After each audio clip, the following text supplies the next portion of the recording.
In this question, we have a vessel of depth 2h which is half filled with a liquid of refractive index 2 root 2 and the upper half with another liquid of refractive index root 2. These liquids are immiscible and we are supposed to find the net apparent depth of this system. So what we can do is that we can just first make a rough diagram over here. So let's say this is our vessel and the total depth of this vessel is 2h, in which the upper half is filled up with the liquid of refractive index root 2. So I'm calling it mu1 as root 2. It is the refractive index of upper medium, and mu2 as 2 root 2 as it is given in the question. And these heights are h because half of it is filled with liquid 1 and half of it with liquid 2 of refractive index 2 root 2. Now we have a very simple relationship between refractive index, depth and the apparent depth. So in this case, I can write mu is equal to h upon h dash, where h dash is the apparent depth, h is the actual depth and mu is the refractive index. From this we can write h dash as equal to h upon mu. We can apply this relationship in both the cases and add up for the net apparent depth. So for the medium 1 or the upper half medium, I can write h1 dash as h as the real depth and refractive index is root 2. And for the lower half, h2 dash is equal to h upon 2 root 2. Now the net apparent depth will be h dash as equal to h1 dash plus h2 dash. So I'll just substitute these value over here. h1 dash is h upon root 2, h2 dash is h upon 2 root 2. If we solve this, 2 root 2 will be the LCM. So the numerator will become 3h. So this is the final answer. But if you look into the option, this exact option is not given over here. So what we can do is that we can rationalize this sum by multiplying and divide by root 2. So what we'll get over here is 3h root 2 upon 2. Root 2 into root 2 is 2. So the net denominator will become 4. Now this is given in option A. Therefore A will be the answer. In this question, we have a ray of light which falls on the transparent sphere at point A, and the center of the sphere is C, which is shown in figure, and the emergent light after passing through the sphere goes parallel to AB, which is the diameter of the sphere, and we need to find the refractive index of the sphere. Now let's first complete this diagram with the help of the given information. From point A, we can draw a tangent. Now as we can see, AB will act like a normal and this angle 60 degree will become the angle of incidence. Now from point A, instead of going straight, the line will deviate towards the normal as it is changing the medium and will reach the other side of the sphere at point D. We can call this angle as angle of refraction R because it is between the refracted light and the normal AB. Now from D, we can draw a tangent,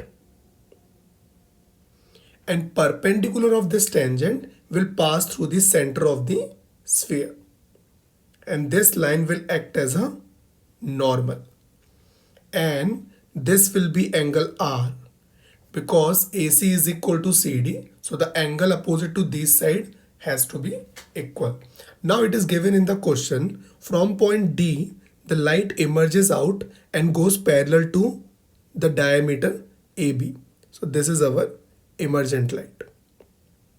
Now as both the angle are equal, R and R, therefore angle of incidence should be equal to angle of emergence.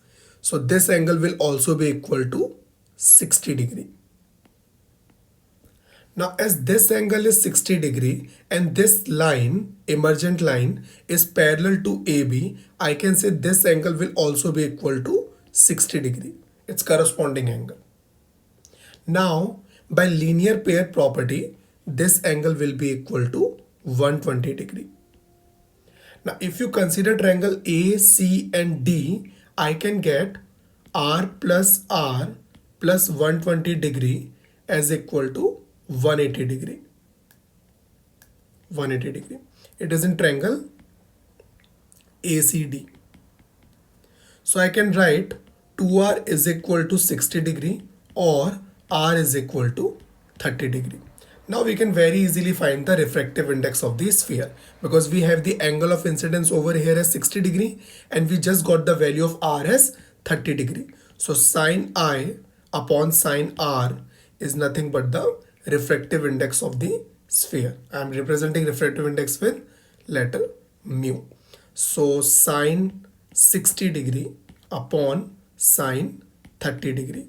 Sine 60 is root 3 upon 2 and sine 30 is 1 upon 2.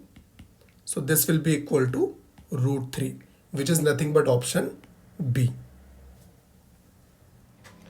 In this question, we have a convex lens with focal length 20 centimeter. So let's say this is a convex lens and the focal length of it is lens is 20 centimeter. I'm putting plus sign because it is a convex lens. And then we have a concave mirror on the same principal axis. So first I'll draw the principal axis over here. And the concave mirror is present on the right side of the lens. And the distance between the lens and the mirror is 80 centimeter. And now we have an object which we have placed 30 centimeter on the left side of the lens. This object distance. So I can write u is equal to minus 30 centimeter, minus because it is placed on the left side of the lens. And the image of this object is forming in such a way that it do not change even if we remove the mirror. It means this image is getting formed at the center of curvature of this mirror. And we need to find the maximum distance at which the object can be placed in front of this mirror so that we get a virtual image. Now we know in concave mirror we can get virtual image only when the object is placed between the pole and the focus.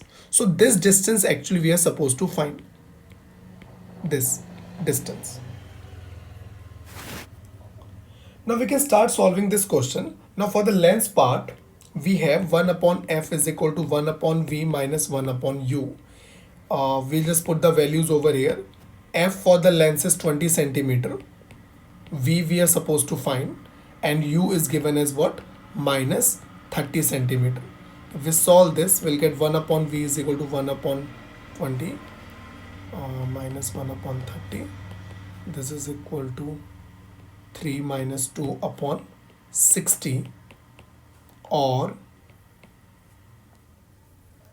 v is equal to 60 centimeter. Now the image is forming at 60 centimeter on the right because the sign is positive. Now this image is basically 20 centimeter apart from the pole because the net distance between the lens and the pole is 80 centimeter. Now if this is 20 centimeter apart, I can say the radius of curvature for the mirror is 20 centimeter. Therefore its focal length will be what? R upon 2. So in this case it will be equal to 20 upon 2, that is equal to 10 centimeter. So the focal length of this mirror will be 10 centimeter, and this is the farthest point where we can place the object to get a virtual image. Therefore B should be our answer. In this question we have an arrangement of lens as shown in figure, and the space between these two lenses is empty. If we fill this empty space with water, then what will happen to the focal length and power? So we can see this empty space is nothing but is in the shape of a concave arrangement. If we fill this concave arrangement with water, then what will happen to the power and focal length? As you can see, if we add up any concave lens in the arrangement, the net power decreases. And if the net power decreases, then the focal length increases because power is inversely proportional to focal length. Power is 1 upon f. So if power will decrease, because concave arrangement always have the negative power. So if we add up all the power will become what? Less. And lesser the power is, higher the focal length is. So D should be our answer. In this question, we can see two arrangements over here. In figure A, you can see it's a plano-convex lens in which the plane part is silvered. And in figure B, again it's a plano-convex lens, but the difference is that the convex part of the lens has been silvered. So in figure A, the effective focal length of the system is 28 centimeter. And in figure B, the effective focal length of the system is 10 centimeter. And we are supposed to find the refractive index of the glass using this information. Now let's focus on figure A right now. So in this arrangement, the effective focal length is 28 centimeter as it is given in the question. So I'm representing that with capital F. Capital F is 28 centimeter. And in this system, we have a lens and we have a mirror. So I can write the effective focal length 1 upon F as 1 upon F1 plus 1 upon F2, where F1 is nothing but the focal length of the lens and F2 is nothing but the focal length for the plane mirror. And for plane mirror, we can write focal length as what? Infinity. And for lens part, suppose this lens, this is the full lens over here, and the focal length of this lens is F. So half part of it will have the focal length of F by 2. So instead of F1, I can write what? F by 2. So I can write this arrangement as 1 upon 28 is equal to 1 upon F by 2 plus 1 upon infinity. From this, we can easily get the value of F2. So 1 upon infinity will basically become 0 and F by 2 will be equal to 28. Therefore, F will be equal to 56 centimeter. This is for the lens part. Now let's shift our focus to figure B. In figure B, we have the same lens over here. The only difference is that the convex part of it has been silvered. So again, I can write 1 upon 10 because 10 is the effective focal length of the system B is equal to 1 upon F1. This is nothing but for the lens. And for lens, we know that it is F by 2 because it's the half part of the lens plus 1 upon F2. Now for this F2, it is basically nothing but R upon 2, radius of curvature upon 2. This for the mirror. So I can write 1 upon 10 is equal to, this 2 will go in numerator. So 2 upon 56 plus 2 by R. Now let's solve this equation for R. I will erase this from here. I can write 2 by R as equal to 1 upon 10 minus 2 upon 56. Now if we try to simplify this, I can write 1 upon 10 minus 1 upon 28. We can take 280 as the LCM and over here I'll get 28 minus 10, that is nothing but 18 upon 280, right? And there's nothing but what? 2 upon R, or R will be equal to 280 upon 9. So if you solve this, we can cut this thing and we'll get 1.1. So this is nothing but the approximate radius of curvature for the mirror part of the convex lens. Now we are supposed to find the refractive index of the glass. For that we have a very simple relationship. 1 upon F is equal to mu minus 1 upon R. This is for the case when the one part of the lens is silvered. So I can put the value of F over here, 1 upon 56, mu minus 1 and 1 upon 31.1. Now if you try to solve this, mu minus 1